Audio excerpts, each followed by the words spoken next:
a remarkable woman who was raised by God as a prophetess, judge, and military leader. I'm talking about Deborah, the judge, one of the strongest and most important women in the Bible. Who was Deborah? Deborah's story is recorded in the book of Judges, chapters 4 and 5. Deborah lived in a complicated period in Israel's history where people did as they pleased. During this time, the priesthood was not functioning, and there were no kings ruling over the people. One thing that becomes clear in the narrative of her story is the weakness and cowardice that characterized the men of those days. Deborah was a prophetess, meaning she had the gift of the Spirit of God and received direct messages from him. She was also a judge, meaning she resolved the issues and disputes of the people. She sat under a palm tree, and the people came to her for guidance and justice. Deborah was a wise and respected woman. Deborah was also a military leader. When the Israelites were oppressed by Jabin, the king of Canaan, and his commander Sisera, who had a powerful army and many chariots, Deborah called a warrior named Barak and told him that God would give him victory over the enemy. But Barak said he would only go to battle if Deborah went with him. Deborah agreed, but warned that it would be a woman who would kill the enemy's army commander. Deborah and Barak gathered 10,000 men from Israel and went into battle. God fought for them and defeated Sisera's army. The Israelites killed all the enemy soldiers.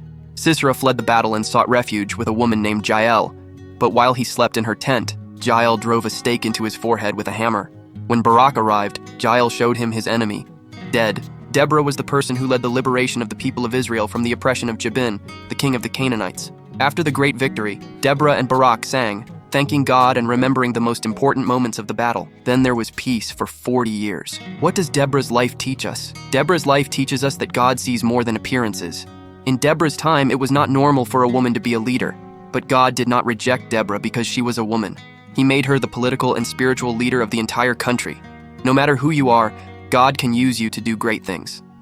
Deborah's life also teaches us that God is our true protector and liberator. He gives us victory over our enemies, even when they seem stronger than us. He uses simple and humble people to fulfill his purposes. He is faithful and keeps his promises. Deborah's life teaches us that we should be brave and obedient to God. Deborah was not afraid to face the enemy or go into battle. She trusted in God and followed his direction. She did not exalt herself or seek her own glory. She gave all honor and glory to God. I hope this video has been uplifting for you. Leave your like, share it with your friends, and subscribe to our channel. May God bless and keep you. Until next time.